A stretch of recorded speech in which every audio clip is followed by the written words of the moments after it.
रियासत कर्नाटका के स्कूल्स में बर्पा हुए हिजाब तनाज़ा को तकरीबन 2 महीने मुकम्मल हो रहे हैं। मामला हाई कोर्ट में है। हाई कोर्ट ने तरफ़ैन के आर्गूमेंट्स सुने हैं और ऑर्डर्स को रिज़र्व किया है। अनक़रीब फ़ैसला आने की उम्मीद है। इस बीच पीयू कॉलेज के एग्ज़ाम्स करीब हैं, जिसकी वजह से जो तलबा हैं, जो हिजाब पहनकर जाने वाली तालिबात हैं कॉलेजेस में, वो दुश्वारियों का सामना कर रहे हैं। इस सिलसिले में दिल्ली की जामिया मिलिया इस्लामिया के स्टूडेंट्स एक्टिविस्ट का एक डेलीगेशन कर्नाटका के दौरे पर है। इस सिलसिले में बात करने के लिए हमारे साथ हैं आफरीन फातिमा।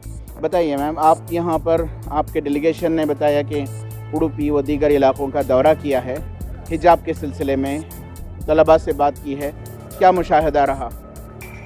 हम पिछले एक हफ्ते से अलग अलग डिस्ट्रिक्ट्स में ट्रैवल करे। हम मंड्या गए, उडुपी गए, मडिकेरी गए और भी कई डिस्ट्रिक्ट्स में हम गए। और वहाँ पे जो लड़कियाँ हैं जिनको हिजाब पहनकर क्लासरूम्स में और कॉलेजेस में अंदर नहीं जाने दिया जा रहा है, उनसे बात किया हमने। और जो सिचुएशन सामने नज़र आई वो बहुत अनफॉर्चुनेट है। जिस तरह से इन 18 साल की लड़कियों को एक्सपेक्ट करा जा रहा है कि वो स्टेट से लड़ाई करें, वो सरकार से लड़ाई करें कि हिजाब उनका एक हक है, एक उनके रिलीजियस आइडेंटिटी का हिस्सा है और उनको उस रिलीजियस आइडेंटिटी में कॉम्प्रोमाइज़ करने ना बोला जाए। एग्ज़ाम्स करीब हैं, सब ने ये कंसर्न बताया कि एग्ज़ाम्स नहीं दे पाएंगे, हमारा ईयर लॉस होगा। उनको अपने एकेडमिक्स की भी उतनी ही फ़िक्र है जितना उनको अपने रिलीजन की फ़िक्र है, और वो दोनों पे कॉम्प्रोमाइज़ करने को तैयार नहीं है। ये तो सरकार और कोर्ट की गलती है कि ये उनको इस तरह का कॉम्प्रोमाइज़ करने को बोल रही है। जिस तरह से हमने देखा कि इंटरिम ऑर्डर में कहीं ना कहीं एक इंटरिम हिजाब बैन लाया गया, तो वो एक प्रॉब्लमेटिक चीज़ है, एक अनएक्सेप्टेबल चीज़ है कि आप डिस्क्रिमिनेशन, एक तरीके का एक डिस्क्रिमिनेशन है कि आप मुसलमान औरतों को बोल रहे हैं कि आप अगर हिजाब पहनेंगे तो आप नहीं आ सकते। मतलब कि आप सेग्रीगेट कर रहे हैं, मतलब कि आप बोल रहे हैं कि आप एक्सेप्टेबल नहीं हैं हमारे स्कूलों में। मतलब आप कह रहे हैं कि मुसलमान औरत, मुसलमान लड़की स्कूल में हिजाब के साथ एक्सेप्टेबल नहीं है। मैडम ये बताइए कि जो हिजाब को अपोज़ कर रहे हैं, वो चाहे किसी भी पॉलिटिकल पार्टी के हों या फिर किसी भी आइडियोलॉजिकल ऑर्गेनाइजेशन से हों, उनका कहना है कि क्लासरूम में उन्हें इक्वालिटी चाहिए। ये एक बहुत ही बड़ा फार्स आर्ग्यूमेंट लेकर आया गया है कि यूनिफॉर्मिटी होनी चाहिए, इक्वालिटी होनी चाहिए। ये फार्स आर्ग्यूमेंट इसलिए है कि क्योंकि ये लड़कियां अपने यूनिफॉर्म के किसी भी रिक्वायरमेंट को वायलेट नहीं कर रही थी। जिस कलर का यूनिफॉर्म का कुर्ता उनको बोला गया था, जिस कलर का सलवार बोला गया था, जिस कलर का दुपट्टा बोला गया था, ये उसको पूरा फॉलो कर रही थी।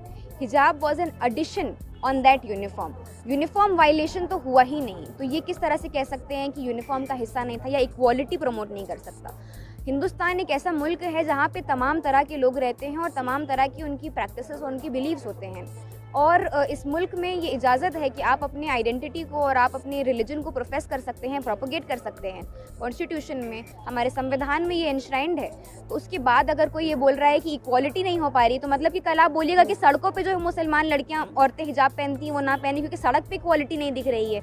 आप ये इक्वालिटी का आर्ग्यूमेंट लेकर फार्स क्रिएट कर रहे हैं और सेग्रीगेशन और अपार्थाइड क्रिएट कर रहे हैं। मैडम, अब जो है बच्चों को, हिजाब पहनने वाली बच्चों को ये ऑप्शन दिया गया है कि वो हिजाब या तालीम दोनों में से एक को चूज़ करे। ये ऑप्शन होना ही नहीं चाहिए था और इन लड़कियों ने और हम सब ने ये बोला है कि हम इस ऑप्शन में किसी भी एक को चूज़ करने को तैयार नहीं हैं। ना हम अपनी एजुकेशन से कॉम्प्रोमाइज़ करेंगे, ना हम अपने हिजाब से कॉम्प्रोमाइज़ करेंगे।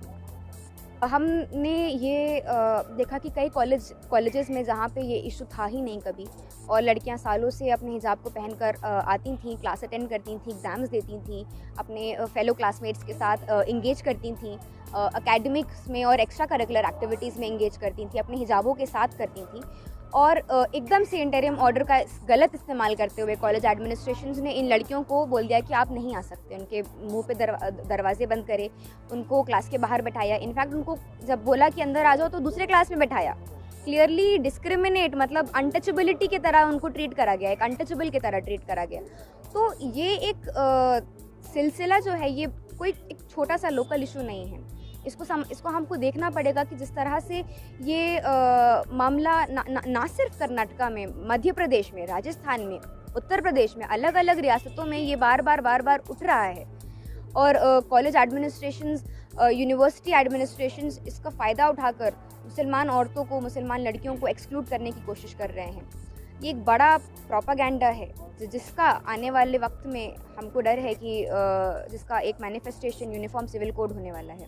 आखिरी सवाल मैम, अब एग्ज़ाम्स करीब हैं बच्चों के, आपने कई हिजाब पहनने वाली तालिबात से मुलाकात की है जैसे बताया, तो अब अगला कदम क्या होगा? हालांकि अभी हाई कोर्ट ने ऑर्डर रिज़र्व किया है, फ़ैसला अभी नहीं आया है, तो आपका अगला कदम क्या होगा? हम हाई कोर्ट से ये उम्मीद करते हैं कि हाई कोर्ट एक इंसाफ परस्त फ़ैसला सुनाएगी। अगरचे हाई कोर्ट एक कुछ ऐसा फ़ैसला सुनाती है जो कि अनएक्सेप्टेबल होगा, जो कि हमारे राइट्स के साथ खिलवाड़ करने का एक फ़ैसला होगा, तो हम इसको सुप्रीम कोर्ट में अपील करेंगे और हम इसकी मुखालिफत सड़कों पर भी करेंगे। जो एग्ज़ाम्स इस तरह से आ रहे हैं, हमारा ये मानना है कि इनफैक्ट प्रोविज़न बनाने चाहिए सरकार को कि जिन लड़कियों का एग्ज़ाम छूट रहा है या छूटेगा उनको उनके लिए दोबारा से री एग्ज़ामिनेशन के प्रोविज़न्स बनाए जाएं ताकि उनका ईयर लॉस ना हो।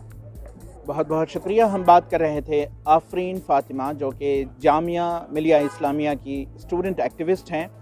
एक डेलीगेशन ने जामिया से बेंगलुरु व दीगर अज़ला का दौरा किया है।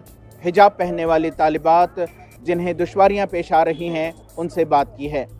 एग्ज़ाम्स करीब हैं और हिजाब पहनकर क्लासेस में एग्ज़ामिनेशन हॉल में दाखिला नहीं दिया जा रहा है और रियासती तालीमी वज़ीर ने वाज़ेह तौर पर यह ऐलान किया है कि जो एग्ज़ाम्स नहीं लिख पाएंगे उन्हें दोबारा कोई चांस नहीं दिया जाएगा। इस सिलसिले में जामिया स्टूडेंट्स एक्टिविस्ट्स जो कि फ्रैटर्निटी मूवमेंट का हिस्सा हैं, कहती हैं कि हिजाब के सिलसिले में उनकी जद्दोजहद जारी रहेगी।